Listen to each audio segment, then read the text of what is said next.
बिस्मिल्लाहिर्रहमानिर्रहीम। अस्सलाम वालेकुम। खुश रहें, आबाद रहें, जहाँ भी रहें हैप्पी रहें और हेल्दी रहें। तो मैं हूँ फ़ाइज़ा और वेलकम करती हूँ आपको चटपटे पकवान में, बकरा ईद स्पेशल रेसिपीज़ में। आज आपके लिए लाई हूँ मैं बीफ पाई की बेहतरीन सी रेसिपी।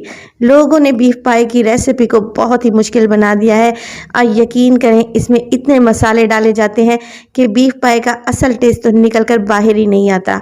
इसके अलावा मेरी वो बहनें जो कहती हैं कि पाए से एक अजीब सी महक आती है, आपको दूंगी कुछ ऐसे स्पेशल टिप्स एंड ट्रिक्स जिससे इसमें ऐसी खुशबू पैदा होगी कि खुशबू इंशाल्लाह पूरे मोहल्ले तक जाएगी। तो रेसिपी को आपने एंड तक देखना है, रेसिपी आप लोगों को अच्छी लगेगी। रेसिपी अच्छी लगे लाइक कर दें और चटपटे पकवान को सब्सक्राइब भी कर लें। तो चलें जी जल्दी से स्टार्ट कर लेते हैं। तो यहाँ पर मेरे पास है बीफ के 2 पाए जिनका वज़न 2 से 2.5 किलो के दरमियान है। इनको मैंने गर्म पानी से अच्छे से वॉश कर लिया था और छुरी की मदद से इनको स्क्रैच भी करती रही हूँ, साथ के साथ खुरच कर आप लोगों ने अच्छे से साफ़ करना है। और यहाँ पे देखिए पाए साफ़ करने के दौरान ही मेरे हाथ पे गहरा कट लग गया है, मगर आप लोगों के लिए रेसिपी मैंने ज़रूर बनानी थी, तो प्लीज़ वीडियो को ज़रूर लाइक कर दीजिएगा और अगर चैनल पे नए हैं तो प्लीज़ सब्सक्राइब भी कर लें। तो यहाँ पर मैं 3 अदद मीडियम साइज़ के प्याज को रफली सा काट कर डाल दूंगी पाई में। इसके अलावा लूँगी मैं 2 बड़े साइज़ के टमाटर और इनको भी मोटा मोटा सा रफली सा काट कर डाल देंगे। इसके अलावा मेरे पास है यहाँ पर अदरक और लहसुन का पेस्ट। तो कोशिश कीजिएगा अदरक और लहसुन का पेस्ट आप लोगों ने फ्रेश ही इस्तेमाल करना है और तकरीबन 2 टेबलस्पून भर के शामिल कर देने हैं। मसालों में डालूंगी तकरीबन हाफ टेबल स्पून नमक। इसके अलावा 1 टेबलस्पून इसमें शामिल हो जाएगी सुरख मिर्च का पाउडर। हल्दी डालूंगी हाफ टेबल स्पून और धनिया पाउडर इसमें शामिल करूंगी 1 टेबलस्पून भर के।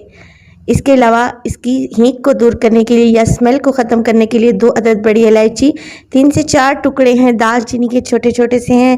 इसके अलावा मेरे पास है 5 अदद लौंग और साबित काली मिर्च के दाने इसमें डालेंगे 10 से 12 अदद।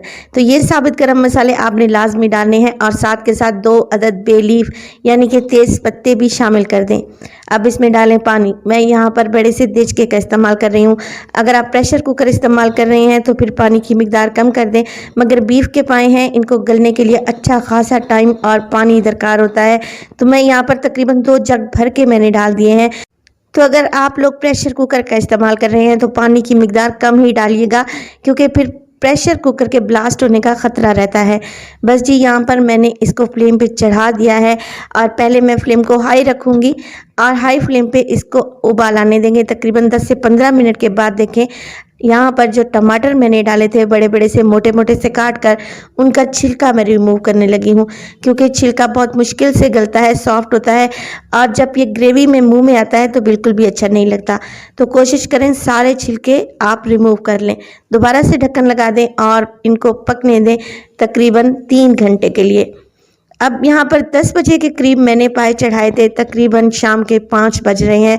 अब आप लोग अंदाज़ा लगा लें कि पाए को पकते हुए कितनी देर हो चुकी है। तो हर आधे घंटे बाद मैं पाए को चेक भी करती रही हूँ और अगर मुझे पानी की ज़रूरत महसूस हुई है तो मैंने इसमें पानी भी शामिल किया है।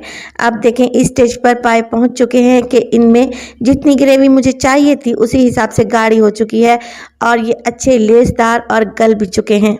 बस जी वीडियो यहाँ पे स्किप नहीं करनी, आप लोगों ने वीडियो को एंड तक देखना है, क्योंकि बाकी मसाले मैं अब डालूंगी जिससे पाए की हीट बिल्कुल ख़त्म हो जाएगी और इनका टेस्ट 100 गुना बढ़ जाएगा। तो यहाँ पे आपको जितनी ग्रेवी ज़रूरत हो उसी हिसाब से ग्रेवी रखें और अब इसमें शामिल करेंगे, मेरे पास है ज़ीरा पाउडर। तो तकरीबन 1 टीस्पून के करीब आप लोगों ने ज़ीरा पाउडर शामिल कर देना है और इसके बाद मेरे पास है काली मिर्च का पाउडर। काली मिर्च भी तकरीबन आधा टीस्पून शामिल करेंगे। ये चीज़ें डालने के बाद मेरे पास है कसूरी मेथी। तो इसको हथेलियों की मदद से आप लोगों ने अच्छे से मसल कर डालना है, तभी इसकी बेहतरीन सी खुशबू आएगी। साथ के साथ आप लोगों ने क्या करना है, 5 से 6 अदद हरी मिर्चें लेनी है और वो भी शामिल कर देनी है। अब मज़ीद इसको पकाएंगे 2 से 3 मिनट के लिए और गर्मा गर्म पाए का सालन तैयार है। ये रेसिपी मैं सालों से बनाती आ रही हूँ। शादी से पहले मैं अपने बाबा के लिए बनाती थी, इनको बहुत पसंद थी, अल्लाह पाक उनको जन्नत में जगह दे। और अब मैं अपने हस्बैंड के लिए बनाती हूँ, वो भी बहुत ही शौक़ से खाते हैं और मेरी पूरी फैमिली इसको एंजॉय करती है। आपने भी रेसिपी को ट्राई करना है। और अपना फीडबैक देना है कि आपको मेरी रेसिपीज़ कैसी लग रही हैं। रेसिपी अच्छी लगे लाइक कर दें, चटपटे पकवान को सब्सक्राइब कर लें और अपने फैमिली मेम्बर्स के साथ भी शेयर किया करें। मैंने इन्हें सर्व किया है नान के साथ। तो अपना फीडबैक ज़रूर दीजिएगा, अपना बहुत सारा ख्याल रखिएगा, फ़ाइज़ा को भी अपनी दुआओं में याद रखिएगा। मुझे दीजिए इजाज़त, टिल देन, अल्लाह निगहबान।